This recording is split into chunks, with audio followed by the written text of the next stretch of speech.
Salmos 11. Temos muitas coisas nesse pequeno Salmos, mas com muita informação. Primeiro, há que se dizer que o 11, né, que é o meu mês de nascimento, ele fala muito, ele fala de um movimento de inteireza e de novos começos. Eu imagino que quando você era pequeno, você jogava algum tipo de jogo. Hoje as crianças jogam jogos digitais. Então imagine que quando uma criança está jogando um jogo, ela completa uma determinada fase e aí começa um novo nível.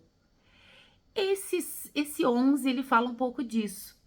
Toda vez que nós transcendemos algo, que nós completamos uma jornada, que nós entendemos algo, precisamos fazer um novo começo em todas as coisas.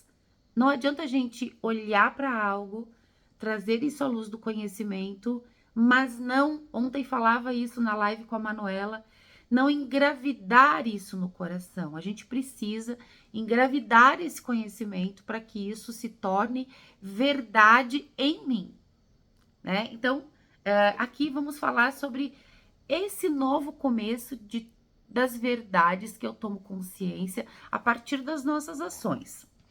Então, ele é um salmo pequeno que diz: Ao mestre do canto, um salmo de Davi. No eterno eu me refugio. Como poderão dizer, foge para a montanha como um pássaro perseguido? Vede que os ímpios vergam seus arcos e posicionam suas setas para das sombras dispará-las contra os íntegros. Quando destruídos seus alicerces, o que poderia o justo fazer? O eterno de seu sagrado templo, de seu trono celeste, prescruta e seus olhos veem. Seu mirar analisa os homens, e o eterno protege o justo, mas o malvado e o injusto ele rejeita. Sobre os perversos fará chover fogo e enxofre. Presta atenção aqui. Fará chover fogo e enxofre. Uma incandescente rajada será a sua porção, pois justo é o eterno que ama a retidão, e os puros contemplarão sua face. Bom, nós estamos nessa jornada aqui para decodificar e interpretar, e eu acho que é para isso que eu vim na vida. Porque eu, como essência, eu tenho a missão de desconstruir para reconstruir. E lendo esse salmo, muitas vezes a gente pensa assim: nossa, que Deus é esse? Que ele é maquiavélico, malévolo, que ele vai lá e ele coloca uma rajada do seu fogo e do enxofre, muitas vezes associado ao diabo, né? Como castigo para aqueles que, né, estão ali errantes na terra. É importante que você entenda que Deus ama a todos incondicionalmente. Ele não é um Deus de punição, como na minha infância queriam que eu acreditasse. Ele é um Deus de amor. Toda sua obra da criação é perfeita e ela já tem uma engrenagem capaz de fazer um ajuste nos nossos comportamentos, nós por nós mesmos.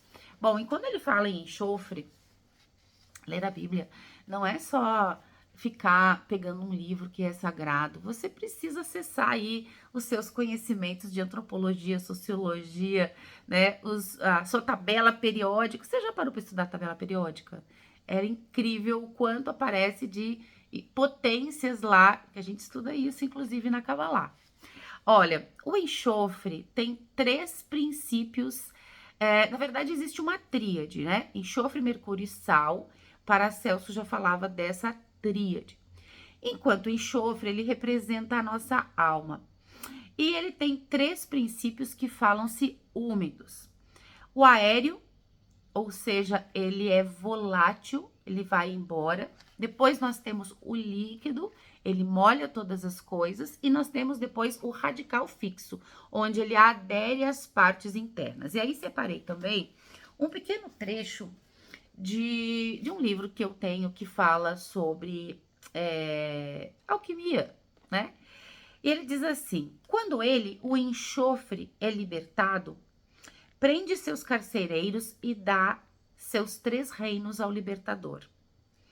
Também lhe oferece um espelho mágico, no qual as 3 partes de sabedoria do mundo podem ser vistas e conhecidas em um relance.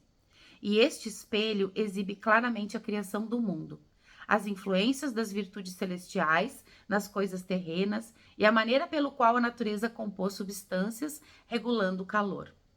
Quando esse versículo fala do enxofre, e aí a gente imagina, né, para onde vai os pássaros no seu momento de temor, e ele diz para o alto das montanhas, ele fala para nossa elevação espiritual. Busque o Criador, busque o teu conhecimento mais elevado. Esse é o alto da montanha, e é por isso que os mandamentos, né, ou preceitos, eles foram entregues no alto da montanha. A multiplicação dos peixes foram feitas no alto de uma montanha. Então, Jesus mostra pra gente que nós precisamos nos conectar com o Pai. E aí, quando a gente erra, Deus, na sua manifestação amorosa, ele nos emana um raio de fogo, né? E aí ele traz o enxofre, ou seja, a potência do amor divino, molha todas as coisas, ou seja, as emoções, elas são todas envolvidas, porque a água, quando ela entra, ela penetra em todas as coisas, e depois a potência do enxofre, da parte fixa, ela gruda na parte interna, ou seja, há uma necessária transformação desse comportamento. Então, não é que Deus vem castigar, ele amorosamente emana oportunidades, né? Vejam, a gente se envolve em situações, porque muitas vezes a gente reza pedindo sabedoria e de repente você diz: meu Deus, eu pedi para Deus sabedoria e tô aqui nessa vida turbulenta, nesse caos que é minha vida.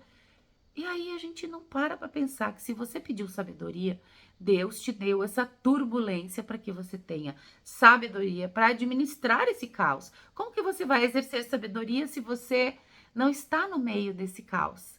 Então, queridos, Deus, na sua infinita bondade, né, e amor, ele nos proporciona, porque isso já está na métrica da criação, pela nossa lei da atração, nós atraímos, né, pessoas, comportamentos e ações, e isso está pautado na nossa árvore genealógica, para que a gente reviva determinadas situações com o fim de ressignificá-las, olhar para o alto, trazer esse espírito de calor, de potência, de luz, o Espírito Santo em nós, para que ele molhe todo o nosso ser, ou seja, que a gente se umedeça desse amor, né? Que as nossas emoções sejam trabalhadas e que isso faça parte do nosso interno, né? Porque ele fixa dentro. Então, a lição de hoje é essa, é de que na criação existe já uma métrica, existe já uma engrenagem perfeita, e tudo aquilo que tem de iniquidade, de desequilíbrio, ela também está a serviço da luz. Todo lado sombra está a serviço da luz. Quanto mais a gente acende no lado luz, mais a gente atrai um equivalente lado sombra. Isso faz parte da criação. O dia que nós entendermos isso, a vida fica mais fácil e nós temos a oportunidade de fazer a integração das polaridades. Então, veja, Paracelso já dizia, a tríade sagrada. Então, esse enxofre fala da alma. Eleve-se, vá para o alto dos montes, conecte-se com o Criador, com a mente consciente, o que você quiser chamar. E aí, transforme essa emoção em algo maior, em algo de entendimento. E aí você cresce, você sai da zona de conflito, né? Como um avião numa rota. Se você não quer colidir com uma determinada energia, ação ou comportamento, você precisa crescer. E é isso, por isso que o enxofre é volátil. Ele precipita, ele sobe, tudo aquilo que ebule sobe. Então a gente precisa se elevar para sair do conflito da rota. Um grande beijo, até amanhã.